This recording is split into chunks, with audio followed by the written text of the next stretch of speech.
Bonjour à toutes et à tous et bienvenue au Cryptos Technical Briefing, chers amis, ravi de vous retrouver mardi 26 mai 2026. Que calor, quelle ambiance soif, quelle ambiance caliente, ça me rappelle Rio, ça me rappelle São Paulo, ça me rappelle le Brésil.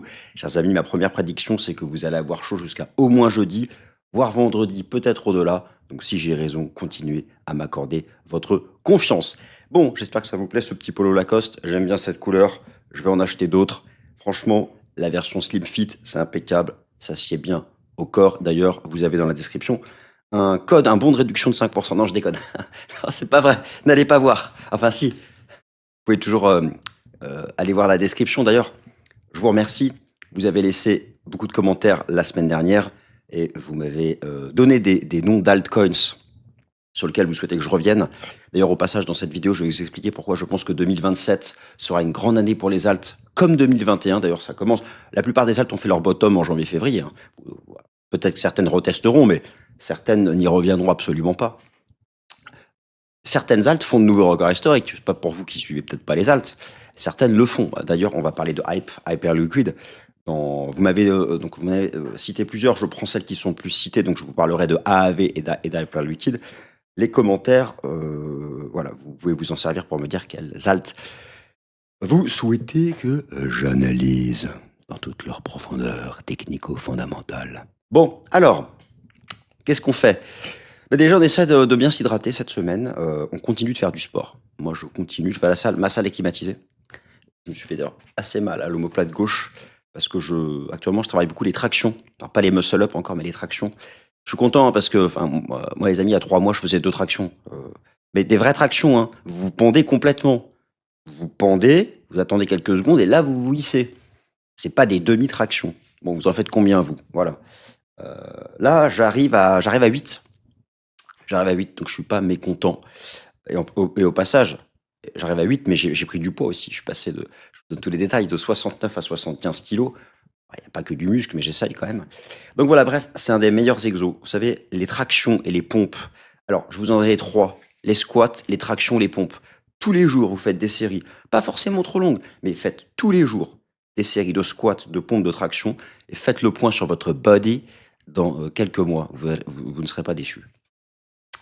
Donc dans cette nouvelle édition du CTP, bien sûr, nous n'allons pas parler fitness, ni sport, ni alimentation, mais il n'empêche qu'il faut quand même bien s'hydrater cette semaine, c'est-à-dire sport ou pas sport, au moins 2 litres d'eau par jour. Première partie, un point géopolitique, tour d'horizon des baromètres du risque, parce que la situation géopolitique évolue et que je m'amuse avec mon nouveau micro MV7+.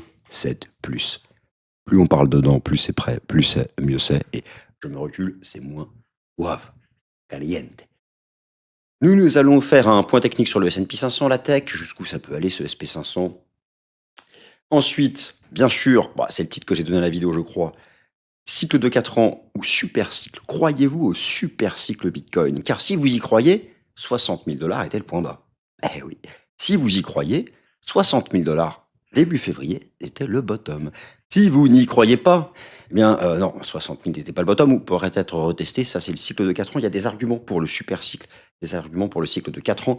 Bien sûr, Bitcoin, analyse technique. Bien sûr, les alts. Je vous montre un graphique notamment qui me fait être très optimiste pour 2027, qui je pense peut être une année aussi belle que 2021. Pour les alts, j'ai bien dit 2027 et pas 2026, mais 2026, c'est l'année où on se positionne, c'est l'année du bottom. Bienvenue, nouvelle édition du Cryptos Technical Briefing. Depuis le début de l'année 2026, il y a eu plusieurs incidents de cybersécurité dans l'écosystème crypto, chez Ledger par exemple, ou aussi chez Betterment. Data breach, vol de données personnelles. Vous savez ce que c'est le risque, chers amis? Le phishing ultra crédible. Et si je vous dis que pour moins de 3 € par mois, ce risque est complètement neutralisé. Dans l'abonnement plus de NordVPN, vous avez NordPass. NordPass scanne le dark web en permanence pour vous avertir si vos données personnelles, vos données clients ont déjà fuité. Vous pouvez les changer à temps. En plus de ça, ça génère des mots de passe archi sécurisés. Ça sécurise vos cartes de paiement crypto. Dans l'abonnement plus NordVPN, vous avez aussi protection anti-menace pro. Il n'y a pas, j'insiste, il n'y a pas une cybermenace que protection anti-menace pro de NordVPN ne neutralise pas. Je vous les affiche tout à l'écran. Elles sont toutes neutralisées. Aucun pirate, aucun escroc ne peut atteindre votre identifiant, votre mot de passe de votre compte crypto, mais même de vos comptes marché financiers de manière générale. Et en plus de ça, vous avez un vérificateur d'adresse crypto wallet pour vous prémunir d'interagir avec un portefeuille pirate. Chers amis, foncez utiliser mon lien en description. 4 mois d'abonnement offert sur tous les abonnements NordVPN de 2 ans. Et en plus, c'est satisfait ou remboursé pendant 30 jours. Êtes-vous prêts pour le show, les amis? Êtes-vous prêts pour le Cryptost Technical Briefing CTB? Alors, si vous êtes prêts, c'est parti à l'attaque. Nous ne perdons pas davantage de temps parce que, quand j'enregistre cette petite vidéo, la situation géopolitique au Moyen-Orient n'est pas encore stabilisée. Nous attendons toujours le dénouement, mais c'est probablement l'ami Trump attend le dénouement qu'il l'espère. Et les choses tardent. Alors justement, les choses tardent sur Polymarket, ce sont les montagnes russes. Je commence par l'aspect géopolitique, par les baromètres du risque. Déjà, il y a du mieux sur le prix du pétrole. Il y a peut-être même une structure d'apaisement. Naturellement, tout peut s'inverser en fonction de l'actualité, et ce jusqu'à ce qu'un accord soit signé ou pas signé, peut-être cette semaine. C'est l'espoir du marché, mais ça retombe. Regardez par exemple sur Polymarket, les paris concernant un accord de paix permanent aux États-Unis en date du 31 mai. Eh bien, ce week-end, avec les déclarations des uns et des autres, c'est quasiment monté à 70% de probabilité. 70% de probabilité d'avoir un accord de paix d'ici le 31 mai. Et là, ce matin, ça retombe à 26%. Ça peut vous montrer à quel point, en fonction des déclarations des uns et des autres, c'est-à-dire des déclarations des membres du gouvernement américain, des déclarations des membres du gouvernement iranien, ou même parfois des médiateurs, ce sont les montagnes russes émotionnelles. Donc cette situation géopolitique, pour l'instant, elle n'est pas stabilisée. Donc, probabilité d'un accord de paix au 31 mai, c'est-à-dire en fin de semaine, c'est 26%. Mais peut-être que lorsque vous regarderez cette vidéo, cette probabilité aura encore fortement changé. On le voit ici à travers aussi les anticipations de normalisation du détroit d'Ormuz, c'est-à-dire avoir à nouveau, en additionnant le nombre de bateaux entrant et sortant, environ 110 à 120 bateaux transportant du pétrole et du gaz naturel liquéfié. Vous pouvez voir que ce week-end, eh bien, donc, c'est monté à 60% de probabilité. Et là, donc, ça retombe ce matin à 39%. Les choses aussi peuvent aller très vite. Donc, on voit qu'au niveau du sentiment géopolitique, eh bien, c'est encore très montagne russe. C'est très tonnerre de Zeus. C'est comment il s'appelle le roller coaster, mais dans le parc Disney Studio, il y a une montagne russe qui est un peu en indoor, j'ai oublié son nom, mais voilà. Alors par contre, sur le prix du pétrole, c'est intéressant parce que nous avons peut-être au début quelque chose. Je veux pas vendre du rêve, mais parfois vous dites l'analyse graphique, c'est bien marrant, ça anticipe rien, mais il y a quand même une structure. Il y a une structure ici que vous pouvez regarder qui est une structure en diamant. Ouais, diamant. Ils inventent des choses, les analyses de chartistes. Mais oui, on aime bien. Bon, en fait, ce qui est intéressant, c'est qu'en général, as a rule in English, vous me demandez pas en allemand, j'ai oublié, non, c'était ma langue vivante. Ce qu'on observe, c'est que le marché en sort dans le sens par lequel il est entré. Étant donné qu'il est entré par le sud, il devrait sortir par le sud. Bon. Alors, ce que j'apprécie, c'est que nous avons, donc, ça veut dire une baisse du prix du pétrole. En clair, on a une cassure de la moyenne mobile à 50 jours, j'apprécie. Et alors, c'est un peu le bord du gouffre, mais ça tient encore. On a un gap qui est ouvert. Voilà, ça perd 4-5% aujourd'hui. Vous voyez que ça n'a pas encore tout à fait cédé. Bon, un vrai signal bearish sur le pétrole, bien sûr, c'est en lien avec un accord de paix entre l'Iran et les États-Unis, mais d'un point de vue technique, ce serait d'être capable de clôturer la semaine sous les 94, en fait, cours de clôture ici, donc 91-94 $, de casser définitivement la moyenne mobile à 50 jours, ce qui semble être le cas, ça c'est un premier signal bear, et enfin de pulvériser le Kumo Daily du système Ichimoku. Grosso merdo, ça vous donne la zone 90-94. Si on arrive vraiment, si le marché arrive à clôturer en dessous en fin de semaine, c'est un vrai signal d'apaisement. Heading 80 $, peut-être même le gap ici, et l'affaire est conclue. Bien sûr, si les bombardements reprennent, ça va repartir au nord. Donc, on apprécie aussi le fait que le prix du gaz naturel, vous avez ici le contrat qui fait référence en Europe, lui aussi a tendance à se maintenir sous cette résistance, même revenu au niveau du gap de la fin du mois de février. Bon, là aussi, et il y a peut-être un tout début d'apaisement sur, rappelez-vous, l'engrais urée, l'engrais urée, qui est majeur à l'échelle mondiale, qui représente un coût variable énorme, notamment au moment des semis. Oui, je suis aussi expert agricole, et oui, météo et agricole. Eh bien, il commence un peu à retomber. Attention, avant le début des opérations militaires, nous étions là. Donc là, il y a du chemin encore à parcourir. Et bien sûr, plus il se maintient à ce niveau-là, plus toute la période, alors ça dépend des hémisphères et ça dépend des cultures, mais en gros, si là, l'engrais est utilisé pour les semis, je crois que par exemple, le blé en Amérique du Sud, et je ne sais plus quelle culture dans l'hémisphère nord, parce que ne m'en demandez pas trop non plus. Ce qui est certain, c'est que ça fera de l'inflation alimentaire en fin d'année. Voilà, bah, là, ça retombe un peu. Mais vous voyez qu'un vrai retour à la case départ, ce sera là. Bon, en tout cas, voilà, il y a, le marché essaie de croire à quelque chose, mais le plus important, ça reste sur le prix du pétrole, ça reste l'accord de paix. Voilà. Donc sur le plan géopolitique, nous en sommes ici en attente d'apaisement. Alors, avant de parler de Bitcoin, avant de parler de cette histoire de super cycle, de cycle de 4 ans, etc., eh bien, regardons le S&P 500. Le S&P 500 qui empile les nouveaux records historiques. Ici, le graphique qui expose les bougies japonaises en données mensuelles. Ici, le graphique qui expose les bougies japonaises en données hebdomadaires. Et on peut se dire, mais il est trop cher, il est trop haut, il est bien trop haut. D'ailleurs, regardons le secteur de la tech, Information Technology. C'est là où vous allez retrouver toutes les stars de l'intelligence artificielle, et pas que. Toutes les entreprises qui évoluent dans le secteur de la tech US empilent les nouveaux records, encore plus impressionnant le SOX. Le SOX étant le compartiment des semi-conducteurs au sein du secteur de la tech.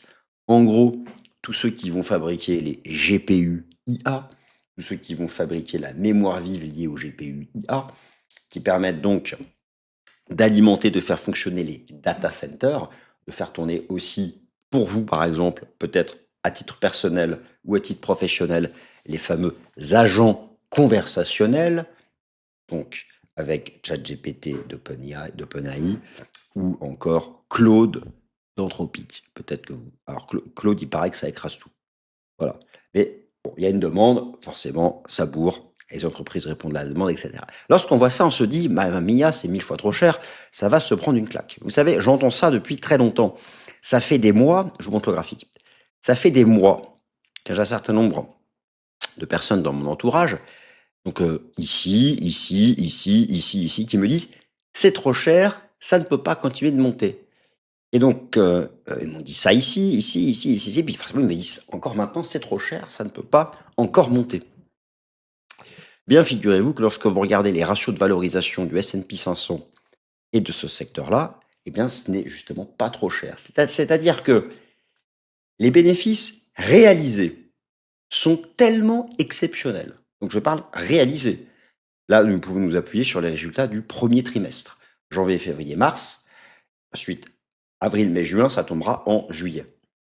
Les bénéfices réalisés et les bénéfices anticipés, projections à horizon 12 mois, sont tellement énormes que lorsque vous rapportez le prix du marché à la fois aux bénéfices du passé, là, c'est pas du doigt mouillé, c'est du tangible, ça a été réalisé. Et lorsque vous comparez le prix du marché aux bénéfices anticipés, vous allez voir en fait que le marché est encore globalement bon marché. Ça montre à quel point, eh bien, c'est très différent de la bulle, par exemple, Internet de 1999-2000, qui avait vu une explosion des valorisations boursières, mais sans aucune réalité économique derrière. Il suffisait, en 2000, de prendre une boîte et de lui mettre .com, et ça explosait. C'était le tout début. Là, donc, il y a quand même une différence. Donc, en fait, quand je vous montre ça, c'est pour vous dire que toutes les corrections court terme de ce secteur sont payées pour des bonnes raisons, parce que ça fait du cash. Alors, sur ce sujet, par exemple, je vais vous montrer à nouveau le PE forward du S&P 500. Oui, Vincent, on est là pour parler Bitcoin. Nous sommes là pour parler de tous les marchés, sachant que les corrélations agissent tout le temps. Parfois, ça se découpe en fonction des horizons de temps, mais ça compte. Donc, par exemple, prenez le PE forward du S&P 500, est ici sous vos yeux. Je m'amuse avec mon MV7 Plus. Il est difficile, c'est un micro qui est difficile parce que il faut être à la fois proche, on peut s'en éloigner, on peut un peu jouer avec sa voix, mais en fait, idéalement, c'est un micro que je devrais utiliser comme ça, qui est fait justement pour être extrêmement proche. Mais moi, je bouge, voilà. Donc, j'utilise comme je le veux. Le PE Forward est à 21,5. C'est-à-dire que malgré le nouveau record du S&P 500, malgré le fait que le S&P 500 soit sur un nouveau record historique, sa valorisation, elle ne l'est pas. Ça montre à quel point, entre-temps, on a revu en hausse les anticipations de bénéfices. Donc vous voyez, l'idée, ce serait au moins de revenir ici. Ce serait pas choquant, donc ça donne de l'upside au S&P 500.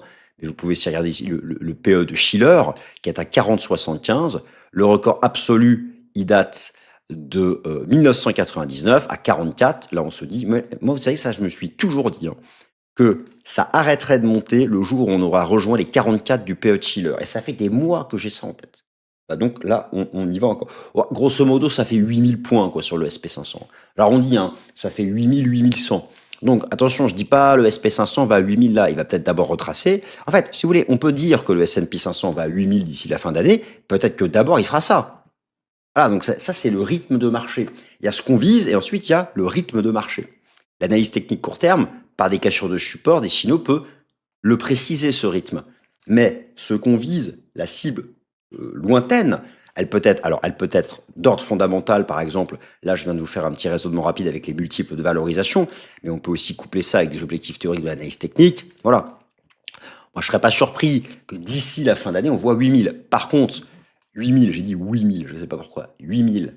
Mais il est possible que dans un premier temps, on retrace. D'ailleurs, le marché le fait régulièrement, les retracements. Systématiquement, c'est payé. Pourquoi systématiquement c'est payé? Parce que les fondamentaux l'autorisent. C'est-à-dire que lorsqu'il y a des corrections, les fondamentaux étant bons, le marché devient bon marché par rapport à ces fondamentaux. Donc, ça intéresse tout le monde. Vous voyez ce que je veux dire? Bon. Alors, on était où là? Oui, donc, et je termine rapidement sur cette histoire. Je vous montre ici je me suis amusé à compiler les datas uniquement des 13 entreprises du S&P 500 qui évoluent dans le secteur des semi-conducteurs. Donc vraiment, les semi-conducteurs, c'est l'infrastructure des activités liées à l'intelligence artificielle. C'est les puces, quoi. Hein, c'est les GPU, c'est les puces. C'est ce que vous avez dans vos PC, c'est ce qu'il y a dans les data centers. Voilà, c'est ce qui fait tourner la machine. Bon, enfin, c'est l'électricité qui fait tourner la machine, mais c'est ce qui crée le cœur de l'IA. Nvidia, la meilleure, c'est Micron. Micron, son business, c'est la mémoire vive IA. Micron, c'est une skyrocket, c'est une fusée. Ça n'arrête pas de monter. Et donc, tous les jours ou toutes les semaines, vous pouvez lire c'est trop cher, ça va retomber. Malgré le fait que ça skyrocket, ils ont un PE forward de 7. C'est ridicule, 7. Walmart, Apple, Boeing, ils sont à 40. Donc, ça veut dire, en gros, que Micron, là, elle pourrait faire x4, en faisant x4, effectivement, là, elle reviendrait, là, on pourrait dire qu'elle est chère. Et c'est x4 uniquement en tenant compte des anticipations de profit maintenant. Alors, je ne vous raconte pas si ces anticipations de profit sont revues encore en hausse. Donc, juste par un processus d'expansion des multiples, on voit que la tech, voilà. Donc, tout ça pour dire que on peut toujours s'inquiéter du surachat à court terme des indices boursiers, et en fonction de la géopolitique, ça peut corriger à court terme des choses comme ça, mais fondamentalement, dites-vous bien que toutes les corrections seront payées parce que le marché est pas cher par rapport enfin, pas cher, pas gratuit non plus, hein, mais il n'est pas complètement déconnecté de ses fondamentaux. Et si maintenant nous parlions un peu du Bitcoin. Alors, Bitcoin super cycle versus cycle de 4 ans. En gros, je vous la fais courte. Le cycle de 4 ans ne donne pas d'espoir pour ce printemps. Soyons clairs. Le cycle de 4 ans est très clair. Le cycle de 4 ans est très clair, à la fois en termes de durée et en termes d'amplitude des bear markets. Même si celui-ci sera moins profond que les précédents, parce que le sommet de l'ancien cycle n'avait pas été aussi euphorique que les précédents. Ça, je l'entends. Il n'empêche que d'un point de vue du timing, le bottom cyclique est davantage attendu dans une fenêtre comprise, je dirais, entre mi-juillet et mi-octobre. Voilà. Donc, ce cycle de 4 ans, lui, nous dit que non, le creux qu'on a fait à 60 000 dollars début février n'est pas le bottom. Puis, il y a une autre approche qui repose sur des arguments, j'en ai rassemblé certains, que j'entends très bien.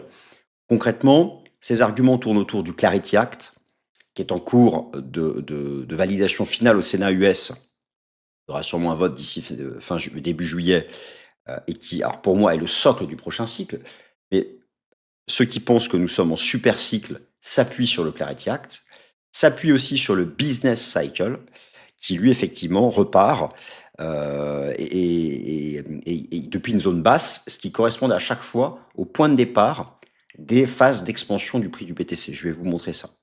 Mais en gros, ceux qui pensent au super cycle, ceux qui défendent le super cycle, nous disent que le vrai point bas, c'était celui de novembre 2022, 15 000 dollars. Il y a eu une première poussée à 126 000. Nous ne ferions qu'une correction de mi-cycle à 60 000, avec un drawdown donc de 50%. Et là, nous serions repartis pour la nouvelle jambe qui mène à 150, 200 000.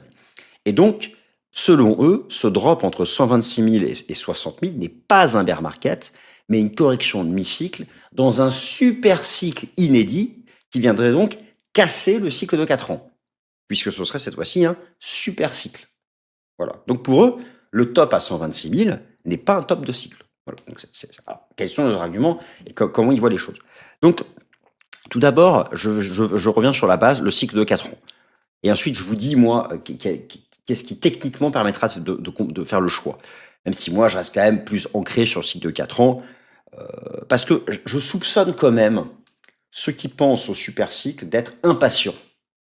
Ils n'ont pas envie d'attendre. Donc, ils n'ont pas envie d'attendre la fin d'année. Donc, super cycle. Moi, je dis, bon, alors, ils ont quand même des arguments, mais bon. Donc, le cycle de 4 ans, vous connaissez la chanson. Il y a des délais, il y a des durées qui se répètent en termes de points bas et de points hauts. Donc, grosso merdo, 4 ans à 4 ans, 4 ans, 4 ans, 4 ans, 4 ans, 4 ans, 4 ans, 4 ans, voilà, les durées de sommet à sommet de cycle à cycle, avec aussi des durées de bottom de bear market en environ 1 an, 1 an, 1 an, 1 an, 1 an, et donc des durées par rapport au halving, le halving étant ici en orange, et grosso modo, un bottom quelque part entre 125 et 150 semaines après le halving. Halving, 125, 150 semaines. Halving, 125, 135 semaines. Halving, 125, 135 semaines. Halving, et donc voilà, tout ça nous mène en moyenne à septembre, août-septembre, voilà, août-septembre. Donc ça, voilà, maintenant, vous êtes avec moi depuis longtemps, vous connaissez le cycle de 4 ans, je me suis amusé ici à le reproduire à nouveau sur ce schéma, c'est très clair, on a fait une bonne partie du chemin, nous avons fait une bonne partie du chemin, mais il manquerait au minimum, donc au minimum, un double bottom à 60K. Donc il manquerait quelque chose comme ça, vers juillet, vers août-septembre, et là, on repartirait pour... Si jamais on fait ça, j'aime pas dire ça, désolé, je vais pas le couper, donc on ne dit pas si jamais on fait ça, si jamais le marché décide de faire ça, ou si jamais nous faisons ça. Il faut vraiment bannir le on, c'est moche. Mais bon, parfois ça vient tout seul, donc je corrige. Si jamais le marché fait ce choix de revenir tester les 60 000, peut-être de faire un nouveau dernier plus bas. Notez qu'en cours de clôture, le plus bas, c'est en cours de clôture weekly, c'est 65 000. En cours de clôture daily, c'est 62 000. Mais bon, si on parle des mèches ici, parce qu'à chaque fois j'ai pris les mèches, moi, l'idée ce serait d'aller faire 57, 58. Si le marché décide d'aller faire ça, donc d'inscrire un 57, 58 vers août-septembre, là, au moins, les choses seront claires. Le cycle de 4 ans sera pleinement actif et c'est super parce que nous allons avoir une cartographie hyper claire pour les 3 prochaines années. L'intérêt de ne pas casser le cycle de 4 ans nous donne de la visibilité sur 3 ans. Si le marché fait le choix du super cycle, le super cycle consiste à dire que ça s'est terminé ici et que vous ne reverrez pas ces plus bas. Parce qu'en fait, selon eux, nous serions dans quelque chose d'inédit, à savoir donc que le point bas serait en place depuis 15 000 dollars en 2022, première poussée à 126 000, correction de mi-cycle à 60 000, et nous serions déjà repartis pour le fameux super cycle, qui est donc en opposition totale avec le cycle de 4 ans. Alors, ils peuvent avoir pour eux certains arguments techniques que vous connaissez, par exemple le fait d'avoir repris la moyenne mobile exponentielle à 200 jours, comme d'ailleurs sur la plupart des anciens bear markets, c'était vraiment le signal du redémarrage. Ils peuvent avoir pour eux, en restant aussi sur des considérations purement techniques, le fameux RSI Weekly. Ça, je vous en ai déjà parlé à plusieurs reprises. Alors, effectivement, tous les RSI Weekly qui ressortaient par le haut de la zone de survente, eh bien, c'était le point bas du bear, janvier 2015, novembre 2018, juin 2022, la divergence, novembre 2022, et donc là, février 2026. Donc, ils ont pour eux certains arguments techniques, mais ils ne les ont pas tous, loin de là. Ils en ont certains pour eux. En réalité, sur quoi s'appuie-t-il essentiellement? Il s'appuie sur le Clarity Act. Le Clarity Act, l'institutionnalisation du marché crypto, c'est une réalité. Beaucoup d'argent va pouvoir aller dans Bitcoin, dans les alts. Les banques vont créer leurs ETF, vont pouvoir enfin créer des activités de gestion avec des fonds investis dans les alts parce qu'elles ont une structure, parce qu'elles auront un cadre juridique, etc., etc. J'entends cet argument, il est sous vos yeux, et pour moi, ça, c'est la garantie du prochain cycle. C'est la garantie du prochain cycle. Est-ce suffisant pour dire que le super cycle domine? Je pense que non. Alors, autre argument pour eux qu'ils mettent en avant, c'est l'argument du business cycle. Car effectivement, ce que l'on observe, c'est que les points bas cycliques de Bitcoin, c'était lorsque le PMI manufacturier US de l'ISM faisait un bottom et ressortait par le haut de la zone des 50, ce qu'il a fait ici en 2012, ce qu'il a fait ici en 2016, ce qu'il a fait ici en 2020, et ce qu'il a fait effectivement là en janvier-février 2026. Donc le Clarity Act, ils ont le business cycle. Business cycle qui peut être aussi représenté par le ratio cuivre-or, où effectivement, lorsque le ratio cuivre-or, ici en bougie japonaise, faisait un bottom, eh bien, ça correspondait très précisément à des débuts de phase de bull run de Bitcoin. Et effectivement, là, donc, il y aurait ça pour eux. Bon. Donc, voilà, ils ont ces arguments-là. Après, techniquement, les choses ne sont pas tranchées.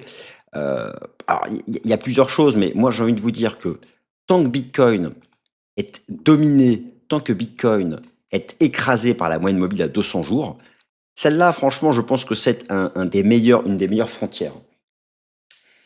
Tant que le marché est sous cette moyenne mobile à 200 jours, c'est difficile de dire que nous sommes en super cycle. Donc là, dans l'immédiat, d'ailleurs, Bitcoin est complètement coincé. D'ailleurs, vous notez que le SP500 fait de nouveaux records, pas Bitcoin. Ce qui montre pour moi qu'il reste quand même enfermé dans son cycle de 4 ans. Après, voilà, je suis prêt à admettre les signaux qui peuvent arriver. Je suis le premier à avoir mis en avant ce que j'observais sur le RSI weekly, même aussi sur les ratios face à Gold, à S&P 500 et à Silver. Et ça, effectivement, moi, je suis un adorateur du RSI. J'adore le RSI. Si je m'en tenais qu'au RSI, ça fait longtemps que je vous aurais dit, oui, c'est fini. Bottom is in. Alors attention, on peut très bien avoir fait un super signal comme ça de RSI, ça n'empêche pas un double bottom. Donc en fait, si vous voulez, même dans le scénario d'un super cycle, ça peut retest 60 000. Mais alors, si on revient retester 60 000, ça peut être à la fois le cycle de 4 ans et le super cycle. Mais bon, là, par rapport au timing, je pense que ça validerait davantage le cycle de 4 ans. Et on arrive en juin, c'est plus loin. C'est vraiment pas loin. C'est pas loin. Il n'y a plus que les mois d'été et hop, ça y est, on est dans le timing parfait. Donc voilà, moi je suis assez.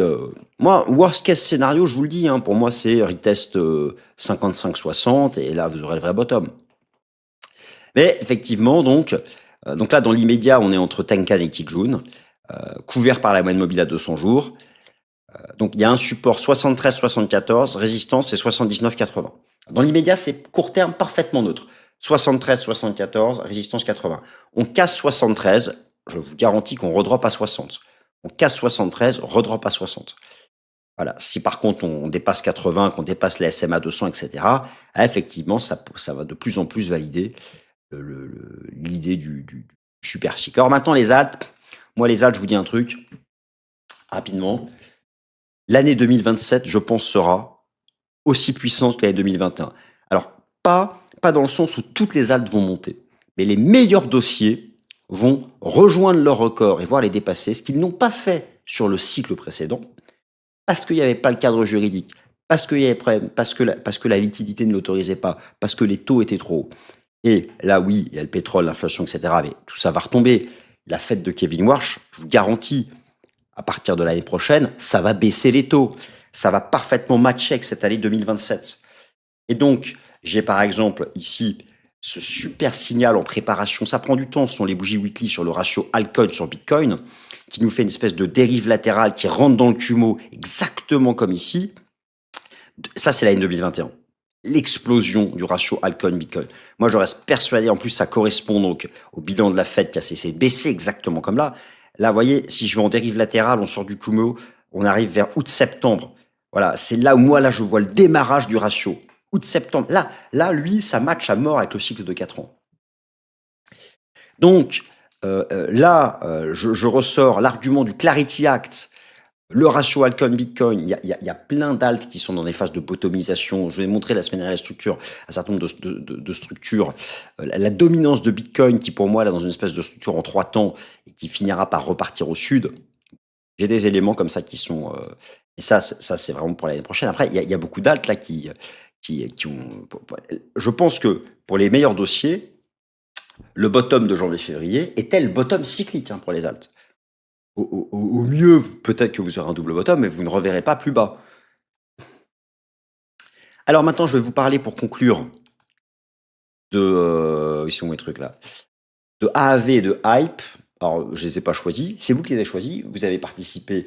Vous avez laissé des commentaires. Donc, merci. N'hésitez pas à le faire. Puisque donc, je vais en sélectionner comme ça une ou deux chaque semaine en fonction de ce que vous laissez comme commentaire. Donc, effectivement, Hype, Hyperliquid. Bon, ça, c'est pour vous montrer les alts. Nouveau record historique. Il y a des alts, il n'y a pas de stress. Voilà. Je vous montre la plus puissante de toutes les alts. Vous voyez que beaucoup ne regardent que Bitcoin ou ETH, et il y a des alts, c'est du solide. Et ça, c'est en lien direct, bien sûr, avec ses fondamentaux, mais aussi avec le Clarity Act. Le bottom, c'était janvier 2026. Voilà. C'était janvier 2026. Donc, bon, là, attention, il y a un début de petite divergence en daily. C'est complètement suracheté en weekly. On voit bien la pattern. Impulsion, gros retracement, impulsion, gros retracement, impulsion, gros retracement. Alors, est-ce que le marché va à nouveau proposer ce retracement aussi profond? C'est possible. Il y a un niveau qui est important à surveiller qui est à 59 $, qui est ce sommet là. Voilà. On se maintient au-dessus, non, ça peut tenir. Le marché réintègre ça, c'est pas grave. On va retracer cette jambe-là. On peut retracer 38,2, 50 et ce sera à nouveau payé. Donc, c'est ce seuil-là qu'il faut surveiller à 59 $. Mais là, le marché a quand même besoin de respirer. Ils sont en surachat sur tous les horizons de temps. Au mieux, au pire, faire un range, etc. Mais bon, voilà. Tant qu'on est au-dessus de 59 $, il n'y a pas de signaux de faiblesse. Regardez aussi la market cap. Il faut toujours regarder la market cap.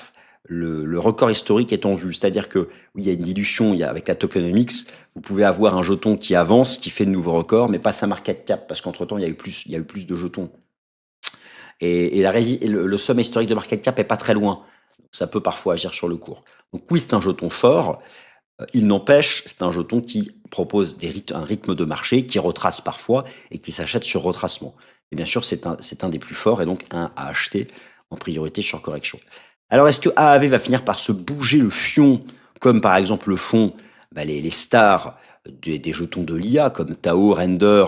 Vous avez la petite NIR, qui revient en force, Fed qui démarre, et la petite NIR qui revient en force, je la trouve plus là, bon, elle est dans ma liste quelque part, mais qui nous fait un démarrage. Allez là, regardez ça, la NIR, un de mes anciens jetons favoris, ça.